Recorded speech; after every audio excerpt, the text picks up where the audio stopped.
நம்ம படிக்கிற படிப்பையும் நம்ம செய்கிற வேலையும் இணைக்க தேவையில்லைன்னு நான் நினைக்கிறேன். ஏன்னா நிறைய பேர் என்ன நினைக்கிறாங்கன்னா, நான் இவ்வளோ படிச்சுட்டு நான் இந்த வேலை செய்யணுமா அப்படின்ற மாதிரி ஒரு மாதிரி செய்யணுமான்ற மாதிரி. சப்போஸ் அவங்களுக்கே செய்ய ஆசைகள் இருந்தாலும் கூட அந்த வேலையை வந்து நம்ம சமுதாயம் நம்மளை சுற்றிக்கிறவங்க, இவ்வளோ படிச்சுட்டு போய் டெய்லரிங் கற்றுக்குது பாரு இந்த பொண்ணு, இவ்வளோ படிச்சுட்டு போய் சாணி அள்ளுது பாரு இந்த பொண்ணு, இவ்வளோ படிச்சுட்டு பாரு போய் காட்டில் வேலை செய்யுதுன்னா, படிப்புக்கும் அதுக்கும் சம்மந்தம் இல்லைங்க. படிப்பு வேறு, அது வேறு. படிப்புன்றது நம்மளுக்கு அறிவை வளர்த்திக்கிறதுக்கு படிப்பு, நம்ம அறிவை வளர்த்திக்கிறதுக்கு படிப்பு. நம்ம வந்து அடுத்த வேலை ஏதாவது செய்யணும் இல்லையா நம்ம வாழ்கிறதுக்கு, அது வேறு இது வேறு, ரெண்டையும் ஒன்று இணைக்காதீங்க.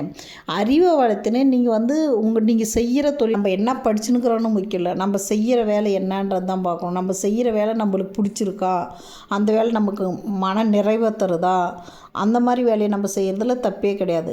அது மட்டும் இல்லாமல் நம்மளுக்கு அது வந்து பொருளாதாரத்தையும் தருது. இப்போ டெய்லரிங் எல்லாம் எடுத்திங்கன்னா நீங்கள் பார்த்தீங்கன்னா, நான் இப்போ வந்து ஒரு டீச்சர் முடிச்சுட்டு டீச்சர் ட்ரைனிங் எல்லாம் முடிச்சுட்டு அவங்க டீச்சர் வேலைக்கு போயின்னுக்கிறாங்கன்னா அவங்களுக்கு மாத சம்பளமே இங்கே லோக்கலில் பார்த்திங்கன்னா 7,000லேருந்து 10,000.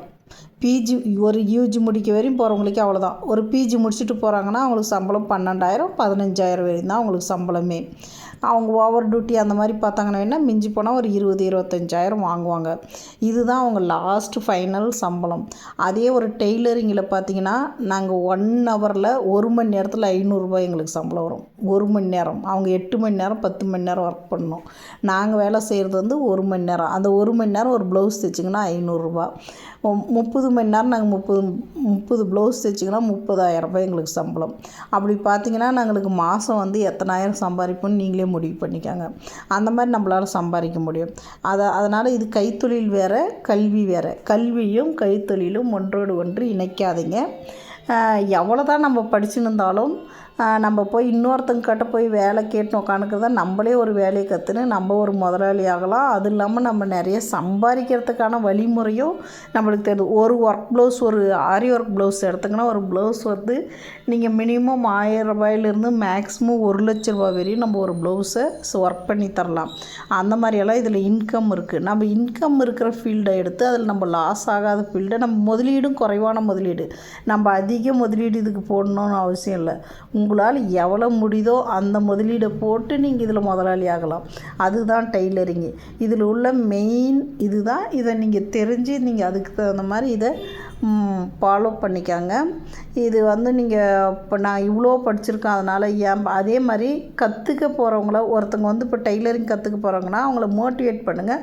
முடிஞ்ச அளவு அவங்கள நீங்கள் இவ்வளோ படிச்சுட்டு டீச்சருக்கு படிச்சுட்டு நீ ஏன் போய் தையல் தொழில் செய்கிற அப்படின்ற மாதிரி அக்கம் பக்கங்கிறவங்களும் சொல்லாதீங்க. ஏன்னா அது வந்து உங்களுக்கு தையல்ன்றது ரொம்ப ரொம்ப முக்கியமான ஒரு தொழில். ஏன்னா சாப்பிடாம கூட இருந்துடலாம், ஆனால் ட்ரெஸ்ஸு போடாமல் யாரும் இருக்க முடியாது. அதனால் கட்டாயம் தையல் தொழில் ரொம்ப முக்கியம்.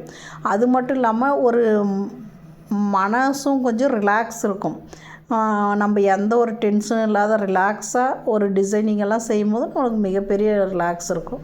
அந்த மாதிரி ஒரு இதை செய்கிறதுக்கு டெய்லரிங் வந்து மிக மிக நல்ல ஒரு தொழில். உங்களுக்கு பிடிச்சிருந்தா ஷேர் பண்ணுங்கள், லைக் பண்ணுங்கள், கமெண்ட் பண்ணுங்கள். ஃப்ரெண்ட்ஸுங்களுக்கும் இதை ஷேர் பண்ணி விடுங்க.